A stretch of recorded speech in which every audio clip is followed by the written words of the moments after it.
E aí galera, estamos de volta, mais uma vez professor Adroaldo na área, para a gente trabalhar agora processo civil, mais especificamente para trabalharmos recursos no processo civil, tá? Uma matéria fantástica.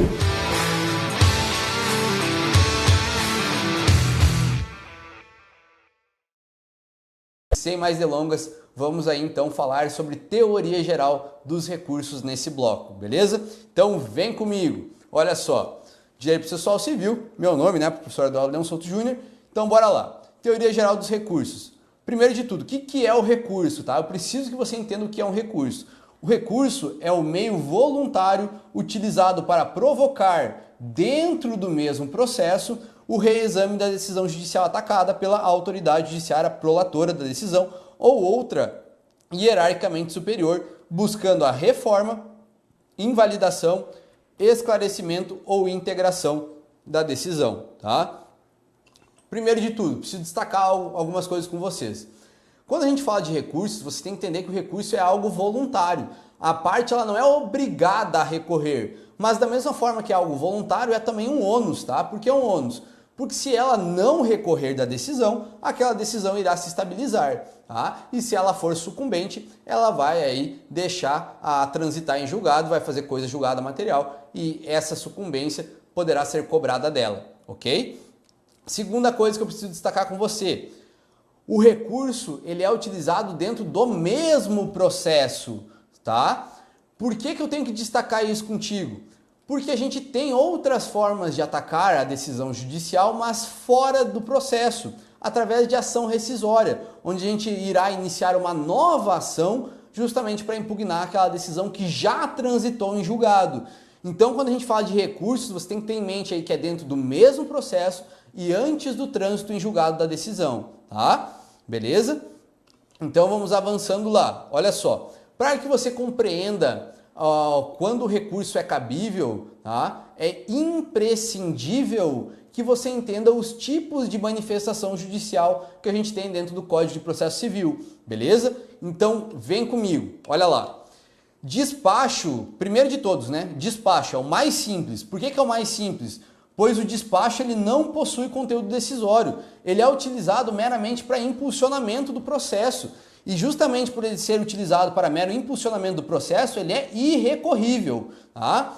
O segundo que a gente tem aí são as sentenças, e a partir daqui você tem que tomar cuidado. O que é sentença? Sentença possui conteúdo decisório e além de possuir conteúdo decisório, ela coloca fim à fase cognitiva do procedimento comum, assim como coloca fim à execução, ou seja, ela é recorrível, tá? Justamente porque ela possui conteúdo decisório. Sentença é toda aquela decisão que coloca fim à fase comum do processo, a fase de conhecimento do processo ou a sua execução, tá? Então, se o processo ele mudar de fase ou se ele acabar ali, aquilo vai ser uma sentença, ok?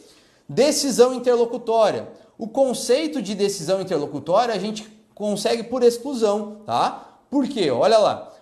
Da mesma forma da sentença, a decisão interlocutória ela possui conteúdo decisório. Tá? Mas por que ela não é sentença então? Porque olha lá, o que não for sentença é decisão interlocutória. Por que isso? Porque a decisão interlocutória ela não coloca fim à fase processual ou ao processo.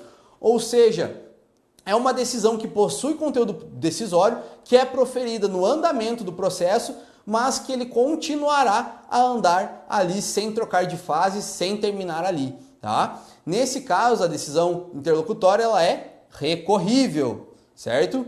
E ainda a gente tem nos tribunais e nos tribunais superiores as decisões monocráticas e os acórdãos, tá? O que é a decisão monocrática? É uma decisão que possui conteúdo decisório e que é proferida por um só desembargador ou ministro, sempre nos tribunais de segundo grau de jurisdição ou nos tribunais superiores, e ela é também recorrível.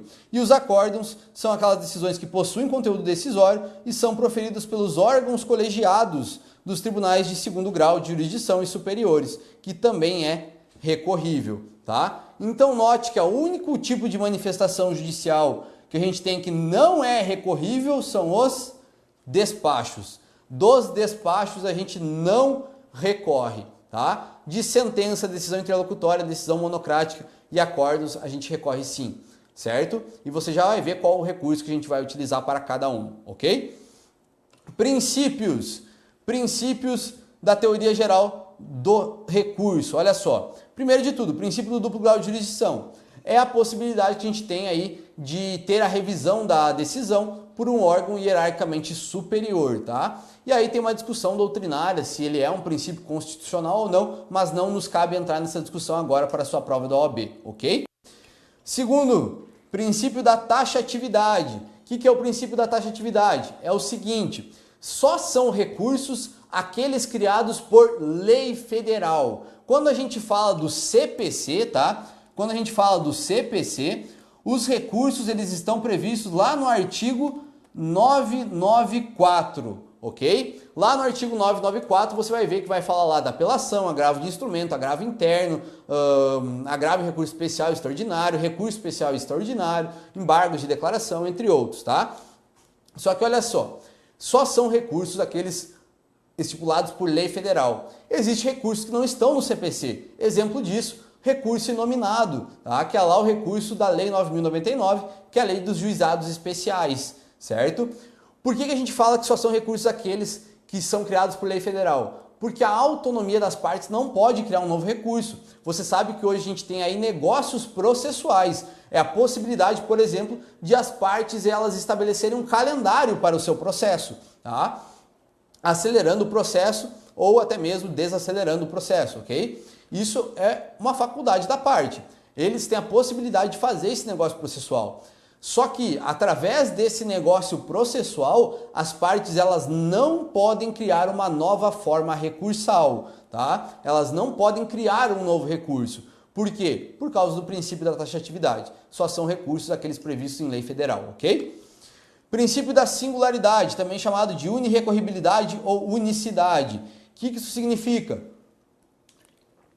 Isso significa que a gente só tem um recurso cabível para uma certa finalidade, ok? Digamos o seguinte, a gente quer reformar uma sentença. O recurso que a gente vai utilizar é a apelação. Agora, se a gente quisesse integrar aquela sentença, aperfeiçoar a sentença, a gente poderia utilizar o embargos de declaração, porque o embargos de declaração visa integrar a decisão, não busca reformar. Agora, como a gente estava falando de reformar a sentença, o recurso cabível, o único recurso cabível, seria a apelação, justamente porque ela é o que busca reformar ou invalidar aquela sentença, ok? Então note que a gente aí pode utilizar mais de um recurso para uma mesma decisão, mas a gente só vai ter um recurso cabível para uma certa finalidade, ok? Princípio da fungibilidade. Isso aqui é uma exceção, tá? Exceção, ok? Por que uma exceção? Porque de regra não pode ser aceito um recurso no lugar do outro, tá? Digamos o seguinte, a gente faz lá um agravo de instrumento e era uma apelação. Isso é um erro crasso. Você trocou uma apelação por um agravo de instrumento, erro crasso. O recurso ele não será conhecido, tá? Mas tem exceção. Que exceção é essa? O embargos de declaração que é aceito como se fosse agravo interno. Só que daí tem que lembrar que a fundamentação do embargo de declaração não é a mesma do agravo interno e nesse caso o juiz ele terá que possibilitar a parte a readequar, a ajustar a fundamentação daquele recurso, já que ele foi aceito como se fosse um agravo interno. Então a gente tem a fungibilidade entre o embargo de declaração e o agravo interno, por exemplo, ok? Princípio da dialeticidade, o que isso significa? Isso significa que o seu recurso ele tem que atacar diretamente a decisão impugnada. Ele tem que falar os motivos de aquela decisão impugnada estarem errados. Não basta simplesmente fazer um copia e cola dos argumentos que já foram trazidos pela parte dentro do processo. Nesse caso, o seu recurso ele não será dialético, ele não conversará com a decisão impugnada e ele não será admitido. Princípio da voluntariedade, esse a gente já falou, né? Interpor um recurso é uma faculdade da parte, não é uma obrigação, ou seja, os recursos são voluntários. Princípio da complementariedade, a inaplicabilidade aos recursos civis. Pessoal, uma vez que a gente protocolou o recurso, acabou, está consumado. A gente não pode complementar as razões recursais. Imagina o seguinte, a gente protocolou o recurso e aí a gente bote o olho lá, vai revisar depois de protocolado e ver, puta, esqueci de comentar uma coisa aqui. Posso complementar? Não, tá? Não posso. Por quê? As razões recursais têm que irem todinha, completinha, no momento do protocolo. Não é possível, não é admitido a complementação delas em momento posterior, ok? Princípio da vedação da reformatio impejus. Olha só, esse princípio aqui ele fala pra gente o seguinte, que não é possível que o recurso interposto pela própria parte prejudique ainda mais a sua posição dentro do processo, tá? Digamos, eu fui condenado ao pagamento de 20 mil reais. Só eu apresento recurso, tá? E aí o meu recurso ele é julgado e a turma julgadora ela majora a minha condenação para 40 mil reais. Nesse caso não pode, por quê? Porque a gente vai estar tendo aí uma reformatio impejus, uma reforma piorando minha situação, tá? Só que olha só, toma cuidado porque isso não ocorre naqueles casos em que a gente fala de sucumbência recíproca. Se ambas as partes recorrerem, aí nesse caso qualquer uma pode ter sua situação prejudicada. Mas se só uma parte recorreu, essa parte que recorreu não pode ter sua situação piorada pelo seu próprio recurso, tá? E olha só, as multas aplicadas por recursos protelatórios ou até mesmo a sucumbência recursal, aquele valor que você vai ter que pagar por perder o recurso, não é incluído como reformatio impejus, tá? Então toma cuidado. E o princípio da consumação, o último princípio que a gente tem aí, é justamente o que fala que uma vez protocolado o recurso, ele está protocolado e acabou. Você não tem como protocolar o recurso, aí analisar aquele recurso e depois querer protocolar outro, tá? Não dá. Preclusão consumativa. O ato já se consumou. Uma vez protocolado, está protocolado, acabou teu direito de recorrer, ok? Juízo de admissibilidade e juízo de mérito, outra coisa importantíssima que você tem que lembrar para sua prova. O que é o juízo de admissibilidade e o que é o juízo de mérito? Primeiro de tudo, os recursos eles passam por esses dois juízos. Eles vão passar primeiro pelo juízo de admissibilidade e depois vão passar pelo juízo de mérito, tá? Olha só, o que faz o juízo de admissibilidade? É justamente para analisar os pressupostos de admissibilidade, tá? De admissibilidade. Admissibilidade, né? Admissibilidade, tá? Exemplo, é para analisar aí se o recurso ele é tempestivo, se foi protocolado dentro do prazo, se foi pago o valor que é necessário pagar para recorrer, se aquela parte ela tem interesse, se ela tem legitimidade para propor o recurso, ou seja, para analisar tudo isso, tá? Olha só, sendo negativo, ou seja, não preenchidos os pressupostos de admissibilidade, o desembargador, o relator, ele vai ter que analisar aí ou o presidente ou vice-presidente, depende de onde a gente estiver, tá? Ou o juiz que estiver fazendo esse juízo de admissibilidade, ele vai ter que analisar se esse vício encontrado é um vício sanável ou insanável, tá?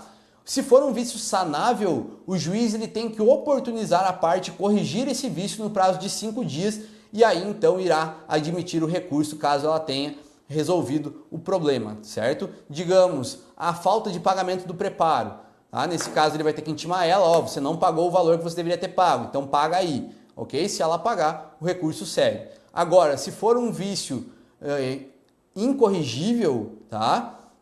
Ou caso ele tenha possibilitado a parte corrigir esse vício e ela não tenha corrigido, aí ocorrerá o não conhecimento ou a inadmissão do recurso, certo?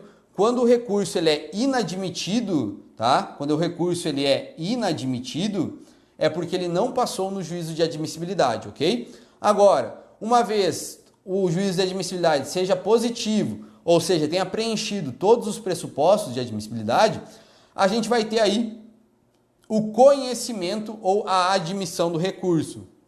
Quando falam em conhecimento ou admissão de recurso, é porque ele passou no juízo de admissibilidade.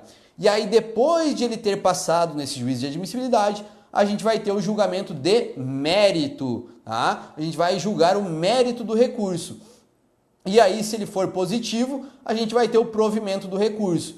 Caso ele seja negativo no mérito, a gente vai ter o desprovimento do recurso, ok? Então se liga, O juízo de admissibilidade leva ao conhecimento, à admissão ou o não conhecimento do recurso, tá? Enquanto o juízo de mérito ele leva ao provimento ou ao desprovimento do recurso. Olha os pressupostos de admissibilidade, certo?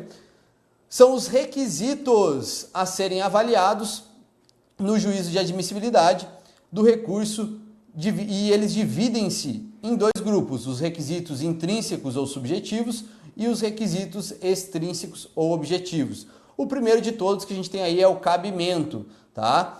Olha só, a gente pode interpor recurso contra decisões interlocutórias, sentenças, decisões monocráticas e acórdãos. Assim, deve-se utilizar o recurso adequado para cada uma, tá? Não sendo possível recorrer dos despachos. Então, se a gente estiver falando lá de uma decisão interlocutória, utilizar o agravo de instrumento. Se a gente estiver falando de uma sentença, utilizar a apelação, tá? O cabimento é utilizar o recurso correto para atacar aquela decisão específica, ok? Depois, a gente tem aí a legitimidade. O que é legitimidade? É quem pode recorrer. E quem que pode recorrer aí pelos Códigos de Processo Civil? A parte vencida, o terceiro prejudicado e o Ministério Público, tá? Só que olha só, o Ministério Público ele pode recorrer sendo parte ou sendo fiscal da ordem jurídica, beleza? Mas essas aí são as pessoas que podem recorrer. Isso está lá no artigo 996 do CPC, ok? Ao terceiro, cumpre demonstrar a possibilidade de a decisão sobre a relação jurídica submetida à apreciação judicial atingir direito que se afirme titular ou que possa discutir em juízo como substituto processual. Então, o terceiro, para que ele possa recorrer, ele vai ter que demonstrar isso que a gente acabou de falar, ok? O próximo que a gente tem aí, o próximo pressuposto é o interesse. O que é o interesse? É a possibilidade de que aquele recurso utilizado pela parte possa trazer a ela uma posição mais benéfica dentro do processo. Porque, por exemplo, isso tem muito a ver com sucumbência, tá?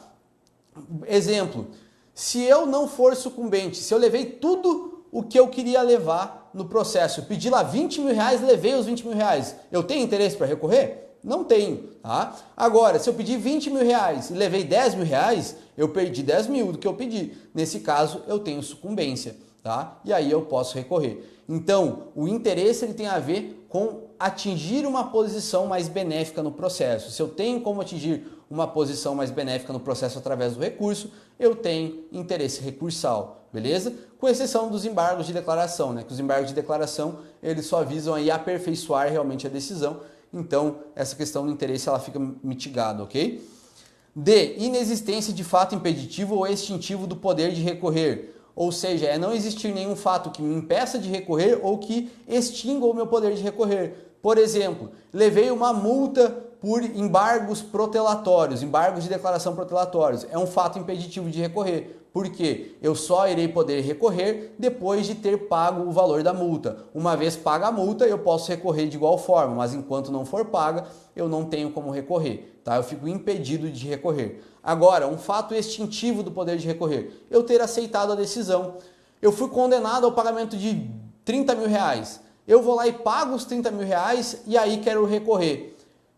Comportamentos contraditórios. Se eu paguei a decisão, eu estou falando implicitamente que eu aceitei ela, tá? Agora, se eu apresento um recurso depois, o que a gente tem aqui? Uma preclusão lógica, porque o meu comportamento de recorrer não é condizente com o meu comportamento de pagar a decisão porque eu aceitei ela, tá?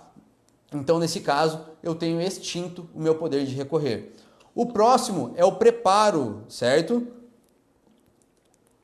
O que é o preparo?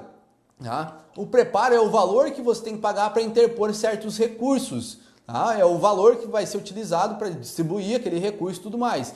E dentro do preparo, a gente tem algo que a gente chama de porte de remessa e retorno nos autos físicos, tá? Nos autos físicos apenas. O que é o porte de remessa e retorno? É o valor do correio para mandar o processo, os autos físicos para o tribunal e depois para o tribunal devolver esses autos físicos, ok? E olha só, o preparo ele deve ser comprovado no ato de interposição do recurso, tá? O porte de remessa e retorno a gente já falou, certo? E aí a gente tem a questão da deserção. O que é um recurso deserto? É quando não há o pagamento desse valor, tá? Quando a gente deixa de pagar os valores do recurso, a gente tem aí a deserção do recurso. Entende-se que a parte desistiu do seu julgamento, ok? E olha lá, um esqueminha para você aqui. Em relação ao preparo, se ele for comprovado o pagamento correto, tá tudo ok com o pagamento, beleza, o preparo está preenchido, o processo, o recurso, ele segue em frente. Agora, se a gente notou que o preparo ele foi pago em valor insuficiente, ou seja, pagaram um preparo menor do que o devido, nesse caso, o juiz ele tem que fornecer 5 dias para a complementação do valor. Isso está lá no artigo 932 do CPC, tá? Que vai falar do dever de prevenção recursal, ok? Então, isso é um vício sanável, esse pagamento insuficiente é um vício sanável, tá? Então, o juiz, o relator, ele tem que dar 5 dias para que a parte complemente o pagamento do preparo. Se pagou corretamente, o recurso segue. Se ele não complementar dentro desses 5 dias, ocorre a deserção do recurso, tá? E aí o recurso não vai para frente. Agora, se não comprovar nenhum pagamento, tá? A gente não comprovou nada, era para recolher lá, digamos, R$200, a gente não pagou nada, não comprovou nada, nesse caso a gente será intimado para realizar em 5 dias o pagamento em dobro. Repare, se não ser comprovado nenhum pagamento, a parte será intimada para pagar em dobro. E aí, se o pagamento for correto, o recurso segue. Agora, caso não for efetuado esse pagamento em dobro, ou ele for efetuado de forma incompleta, há a deserção do recurso. Note que o juiz ele só oportuniza a regularização desse vício sanável pelo prazo de 5 dias uma única vez, tá? Não ajeitou dentro desses 5 dias, daí depois ele pode negar conhecimento ao recurso, ok? E olha lá, o Ministério Público, a União, o Distrito Federal, os estados, os municípios e as respectivas autarquias, eles gozam de isenção legal e, portanto, estão dispensados do recolhimento do preparo, tá? Inclusive do porte de remessa e retorno, ok? O próximo pressuposto de admissibilidade que a gente tem é a tempestividade. A nossa regra é 15 dias, tá? Ou seja, a grande maioria dos recursos serão protocolados dentro de 15 dias, certo? 15 dias para protocolo. Tá? A gente tem uma única exceção dentro do CPC, que essa exceção ela falará sobre 5 dias, certo? Que são os embargos de declaração. Os embargos de declaração é o único recurso no Código de Processo Civil que não respeita o prazo de 15 dias e que observa o prazo de 5 dias. Todos os demais recursos são 15 dias. Então, bateu o olho na prova, deu um branco, fecha o olho e chuta nos 15, tá? Que a tua chance de acertar é muito grande, certo? É muito grande. De regra, todos os recursos possuem 15 dias para serem interpostos, com exceção dos embargos de declaração, que são 5 dias, ok? E aí a gente tem o recurso nominado lá na lei do JEC, que também que aí é 10 dias, tá? Mas fora recurso nominado, que é 10 dias, embargos de declaração, que é 5 dias, a regra aí são 15 dias, ok? E quem possui em prazo em dobro? A Fazenda Pública, o Ministério Público e a Defensoria Pública, tá? Esses entes aí, eles possuem prazo em dobro para os seus recursos e para responder aos recursos, certo? Litisconsórcio, olha só, os litisconsórcios que tiverem diferentes procuradores de escritórios de advocacia distintos terão prazos contados em dobro para todas as suas manifestações em qualquer juiz ou tribunal, independentemente de requerimento, desde que os autos sejam físicos, tá? Beleza? Então, os litisconsórcios que tiverem diferentes procuradores de escritórios de advocacia distintos terão prazo em dobro em autos físicos, em autos eletrônicos não. Se ocorrer feriado local, ele deve ser comprovado no ato de interposição do recurso, tá? Para fins de atestar sua tempestividade. Vocês têm que lembrar que o desembargador lá, por exemplo, ou o ministro, ele não tem obrigação de saber quando é feriado aí na sua cidade, tá? Então, você tem que comprovar a existência desse feriado para fins de tempestividade do recurso. E tem que comprovar no ato de interposição, ok? O recurso interposto antes de iniciado o prazo, olha só, o recurso interposto antes de iniciado o prazo, ele não é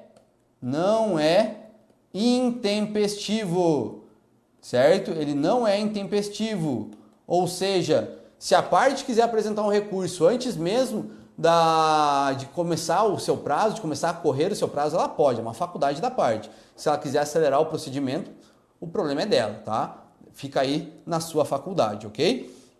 Depois, a gente tem a regularidade formal. O que é regularidade formal? É que o recurso aí, ele tem a fundamentação, né? Que a gente faça todas as razões recursais, demonstre o porquê que aquela decisão está sendo impugnada, até para que o recorrido ele possa se defender, ok? E além da necessidade da fundamentação, a gente tem que ter os pedidos recursais e a gente tem que apresentar aquele recurso pela via estipulada em lei, né? Então, se a lei estipula que o recurso tem que ser apresentado através de petição, a gente tem que fazer essa apresentação através de petição, ok? Recurso adesivo, olha só. O recurso adesivo ele somente pode ser utilizado em caso de sucumbência recíproca e apenas nos casos de apelação, recurso especial e recurso extraordinário. São os únicos casos aí que cabe recurso adesivo, tá? O que é um recurso adesivo? Seguinte, eu não ia recorrer, eu estava de boa com a decisão, eu já tinha aceitado ela, tá? E imaginava que outra parte também não iria recorrer. Lá no último segundo do último dia do prazo do recurso, veio a outra parte e recorreu. E aí eu não tenho mais prazo para recorrer. O que eu posso fazer? Ah, é? Você recorreu? Então eu quero recorrer também. O que eu posso fazer? Utilizar um recurso adesivo. Eu vou grudar o meu recurso no recurso principal dela, tá? E aí ele vai ficar vinculado a esse recurso principal, ok? Olha só, o prazo para interposição do recurso adesivo é o mesmo que a parte dispõe para responder ao recurso principal. Ou seja, se a gente estiver falando de um recurso de 15 dias, as contrarrazões serão 15 dias, será o prazo do recurso adesivo. Havendo desistência ou inadmissão do recurso independente, o adesivo não será conhecido, tá? Então, se a outra parte desistir do recurso principal ou houver a inadmissão desse recurso principal, o recurso adesivo ele também não será conhecido, justamente porque ele está ali vinculado ao recurso principal. Observação: o terceiro interessado e o Ministério Público eles não possuem legitimidade para interpor recurso adesivo, ok? Julgamento monocrático pelo relator, importantíssimo que você saiba disso. Quando que o relator, lá no tribunal de segunda instância ou no tribunal superior, ele pode julgar o recurso de forma monocrática, ou seja, sem levar para o órgão colegiado? Quando que ele pode fazer o julgamento sozinho? Olha lá. Por motivo de ordem processual. Ele não conhece de recurso inadmissível, prejudicado ou que não tenha impugnado especificamente os fundamentos da decisão recorrida. Tá? Se ele não impugnou especificamente os fundamentos da decisão recorrida, ele violou o princípio da dialeticidade, certo? Dialeticidade, tá? E B, ele pode fazer julgamento monocrático também por motivo de mérito. Quando, olha só, ele vai negar provimento a recurso que for contrário à súmula do STF, do STJ ou do próprio tribunal, acórdão proferido pelo STF, pelo STJ em julgamento de recursos repetitivos e entendimento firmado em incidente de resolução de demandas repetitivas ou de assunção de competência. Então, veja que ele pode aí fazer o julgamento monocrático negando provimento ao recurso, tá? Olha só, negando provimento ao recurso, quando o recurso ele for contrário a uma posição já pacificada do STJ e do STF, certo? Ou a precedentes, né? E ele também poderá dar provimento, antes a gente estava falando de negar o recurso, agora a gente está falando de ele prover o recurso sozinho, tá? Após oportunizar contrarrazões ao recurso se a decisão recorrida for contrária à súmula do STF, STJ ou do próprio tribunal, acórdão proferido pelo STF, STJ em julgamento de recursos repetitivos e entendimento firmado em incidente de resolução de demandas repetitivas ou de assunção de competência. Então é a mesma coisa da questão anterior, só que nesse caso ele vai estar dando provimento quando a decisão for contrária a esses julgamentos do STF, do STJ, do próprio tribunal, né? Entendimentos, precedentes, entre outras coisas. A decisão monocrática, nesse caso, ela é atacável através do recurso de agravo interno, sendo possível o relator se retratar, ok? E quais são os efeitos da interposição do recurso? Olha só, primeiro de tudo, a gente tem o efeito devolutivo. O que é o efeito devolutivo? É a matéria que você devolve para o tribunal para que ele reanalise, tá? digamos que a gente está recorrendo apenas de um capítulo da decisão. É só aquele capítulo que o tribunal ele vai poder reanalisar, justamente porque foi apenas aquilo que a gente devolveu no nosso recurso, ok? O que é o efeito suspensivo? Tá? O efeito suspensivo ele tem a ver com a eficácia da decisão impugnada. Tá? Por que ele tem a ver com a eficácia da decisão impugnada? Porque o efeito suspensivo ele vai suspender os efeitos da decisão, tá? Então, digamos o seguinte, se eu fosse condenado a 20 mil reais e a apelação ela não tivesse efeito suspensivo, o recorrido, a outra parte, ele já poderia dar aí o início a cumprimento provisório da sentença, ok? Só que olha só, de regra, tá? De regra, no CPC, os recursos eles não possuem efeito suspensivo. Lembre-se disso. De regra, no Código de Processo Civil, os recursos não possuem efeito suspensivo. O único recurso que possui efeito suspensivo por lei é a apelação, tá? O único recurso que possui efeito suspensivo por lei é a apelação. E nem todos os casos, tá? Porque tem casos em que a apelação não terá efeito suspensivo. Todos os demais recursos, com exceção da apelação, não possuem efeito suspensivo, ou seja, não suspendem os efeitos da decisão impugnada, beleza? Efeito substitutivo. O que é o efeito substitutivo? É o seguinte, quando a gente tem o julgamento do recurso pelo tribunal, pelo órgão hierarquicamente superior, o juízo ad quem, né?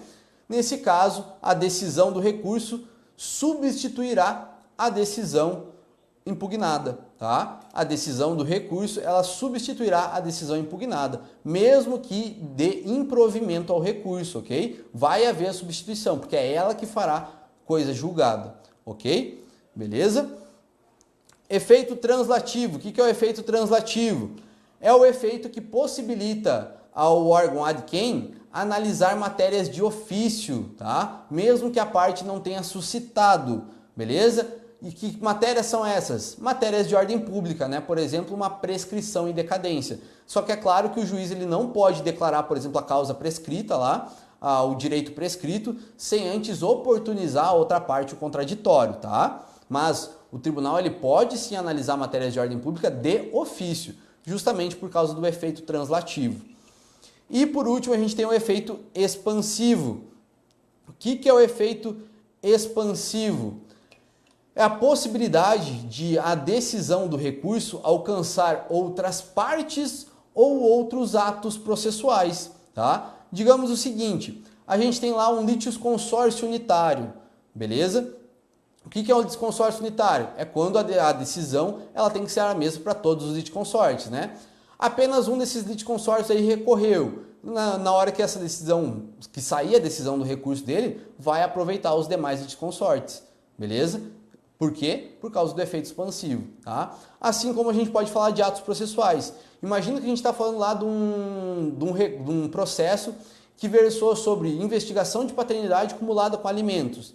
Só vai dever alimentos se o cara for pai, né? Aí, chega na sentença, a sentença fala que o cara é pai e fixa os alimentos. A pessoa apela dessa decisão e só apela do capítulo sobre a paternidade. E ele leva em sede recursal, ou seja, chega lá no tribunal e o tribunal fala que ele não é pai. Nesse caso, os efeitos da decisão que julgou o recurso vai alcançar também os capítulos sobre os alimentos, porque o capítulo dos alimentos é dependente ao capítulo da paternidade, tá?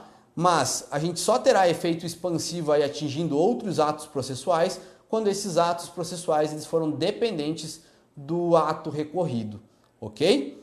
Beleza? Então com isso a gente encerra esse bloco sobre teoria geral do recurso.